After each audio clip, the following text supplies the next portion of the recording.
Alright. Welcome to another one about my Stump's World of Tanks console subscriber highlight Ace in Your Face series videos. Ace in Your Face. We're with 𝐈𝐈𝐯𝐓𝐈𝐈. I should platoon up sometime. That's what I should do. We are on, what's he on? He's on 𝐒𝐫. And he's in the �T26E, what is it, �T26E4. Is that it? �T26E5, E3, E4, whatever the Super Pershing is. �T26E4, correct? Yeah. So 𝐒𝐫, and he's gonna have a decent game. It's like 1700 XP, 1700 base XP games. So that's pretty good. I haven't played my Super Pershing forever, so it kind of brought back fond memories. This was the tank when I first started playing the game. You can notice the replay is messed up. I look at the colors right now and I see that. I hate that when it does that. I don't know if they've actually fixed this. This replay was from a couple months ago, probably a month and a half ago, so it is what it is. But the Super Pershing in my memories, it's the first premium I ever bought. I really liked the Pershing tank. I bought it before I got to tier 8. I bought it I think when I was on tier 5 or 6. I was like, I need something to make some money, some silver. And this was way back, and at the time I bought it, it was a monster. I mean, the typical game I had, and I wasn't very good, mind you. I would run, like, I think probably 20 premium, 20 standard ammo, something to that effect. Ooh, just got smacked, but that's alright. He returned the favor. I'm not going to do the numbers in this because, you know, that's how it is. With the in-game replay, there's a 207 there, I think. With the in-game replay, it's hard. I'll try to do some, but 182. But the Super Pershing, when I get into the game, I wasn't a very good player at all. But I'd still manage 125 to 130,000 silver games. That was common. And people always said, at the time, what was the best premium? Now keep in mind, this is before the British line was in the game. I think it was German, American, and Russian, I think is what it was, if I remember correctly. So there was a lot of tanks that weren't in the game yet. And one of the other premiums at tier 8 that was in the game was the 𝐓𝟒🟔 was in the game, and the tank destroyer there, the German tank destroyer. I'm drawing a blank for some reason, but anyway, they always said that was the one to get. That was the one to get. And I'm like, nah, the American Super Pershing is the one to make silver. It freaking prints silver. It just always printed silver. And at the time, we were on the 360. And at the time, I was in the Super Test program. Yes, people, I was in the Super Test program at its infancy. I was in there for almost a year. Before when I got into it, they still were ironing out a lot of the bugs and what they were going to do in it. So, when I first got into it, we didn't even have a reporting system when I first got into it. You basically had to just send emails and let them know things you found. So, but anyways, I digress. And I remember one update, they took the plate off the front of this. Instead of having 2 extra plates, it had a single plate. I've told this story before. And I remember I had at that time had, I don't know, 500 games in the tank or something. The majority of my games were in this tank making silver. Because it played well for me. I made good silver. Why not play it? And I remember getting on the forums and saying, you know, they messed with the Super Pershing. Everyone, it'd be expected. I'm playing it right now. We're not supposed to talk about the Super Test program. So I made sure I didn't say I'm in the Super Test program, and I just, you know, telling people they're going to take the plate away from it, and I blamed it on what the computer version did at the time. I said the computer version did this at one time too. They took the plate off it. Everyone's complaining. You watch. The plate's coming off the front of it. The next update, the plate was missing, and the armor sucked. There was a 6-8 month period there, or maybe even longer than that, that you only had to penetrate when they went to the HD model or whatever, supposedly, it was missing a plate of armor. Now, what the developers and stuff on the forum would say was, it doesn't matter if it's just visually not there. It's there. You just can't see it. Child, please.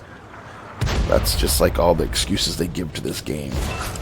You know, when you look at the end of the game results and you've actually passed a tank by 1,000 XP, and then you come out of the game to update it or upgrade it or whatever, and you still have 500 XP to go. Well, that's just a visual update. No, it's not just a visual update, because I can't fucking get past the fucking tank. This screen says I made it past it. When I go to check it, it says I'm low. I didn't get enough XP. That's not visual.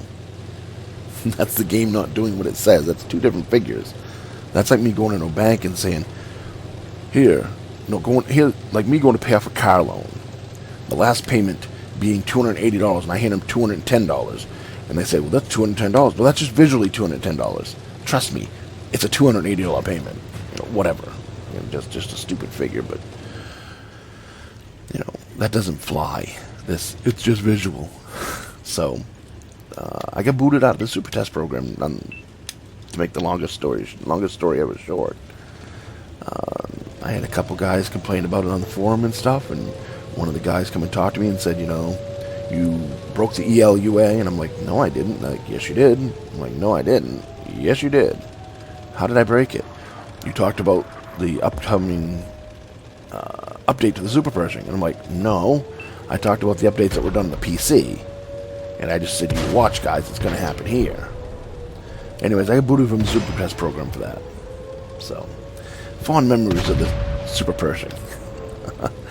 Anyways, he's doing pretty good here. Down to 2 tanks left. Of course, you wouldn't know that because it shows them as orange, and they're actually blue. 1 tank left. He's on the team right now. He is on the team that has rocked the other team and showed the other team who's boss. Now, the other team has a light tank. What's he going to do here? Y'all know how I am against capping. I hate capping. But with 3 minutes and 12 seconds left in this game, the 7 minutes left in this game, he wants to stay in a spot where he can cap, I believe. Yeah, he's getting towards, this is what I would do, get towards the edge. If they end up killing the light, there's no sense of chasing a fucking light in the Super Pershing. You're not going to catch it.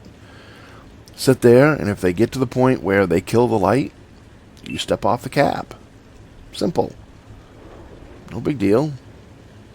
Now, I might, because there's 7 minutes left, I might go up to the top of the hill and maybe see if I could get a snipe off in the light tank, maybe. Maybe that'd be the right thing to do. But, you know, in the Super Pershing, that's super slow, that was a fine. You know, they got him killed. I'm sure maybe he wouldn't have stepped out, but I'm sure he would have probably stepped off the base if it had come to that. But maybe not. But that's exactly what I would have done. Like, well, not exactly. Like I said, I probably would have went to the top of the hill, see if maybe I could snipe the light tank, and when it got down to like 4 minutes left, then back down and start capping. So, I guess we wouldn't have done the exact same thing, but a pretty good game there. He ended up with 2,900 damage, 4 kills. That ain't too shabby. 119,000 silver. See, that's less than I used to make. That game back 6 years ago would have been 125,000, 130,000 silver game. You probably had the consumables now. You take 25 or 30,000 away for that right off the bat. So there's your difference. 4 kills, 2975 damage dealt, 17 direct hits, 1109 assist, 1190 blocked. No detections. Go figure. In a Super Pershing. Ends up with an ace tanker and a couple other things right there. So that's not too shabby, you know. And ends up at the top of the list. 1724 for base XP, 4 kills, 2975 damage. The next closest tank had 2900. You had another Trailblazer had 2900 damage. Pretty good for a light tank. Got in there, only 3 kills. 50 TP, 1900 damage. M12, 19. That's pretty good for the M12, 1900 damage. Seeing they're so inaccurate. But the rest of his team, quite a bit of them there. 1, 2, 3, 4, 5, 6, 7, 8, 9, 10. 10 tanks under 1,000, so that's pretty pathetically lame. I know it's not showing you that. I'm looking at my different screen here, so you'll see that in a second. Trust me, it will come up. It'll go onto the scoreboard. So there it goes. But overall, that was a pretty good game. Ace tanker, ace in your face. That's always good. It's always good to have an ace in the face, right? Yeah, of course it is. I haven't been doing a ton of videos. I moved my videos. I was doing for a while, since a little bit before 6.0 dropped. 6.0 downgrade dropped. I was doing at least 2 videos a week. And looking through the summer, looking forward for what I have sitting in queue to upload to YouTube, I've changed it to 1 video a week coming up for the next foreseeable future. I haven't been playing as much as I was. The game's got me a little pissed. And now with the rocket launcher missile things, that's just even pissing me off more. So we'll shoot a few other videos in there on a weekly basis sometime, here or there. But I hope you enjoyed it. Comment, rate, and subscribe. All the usual shit.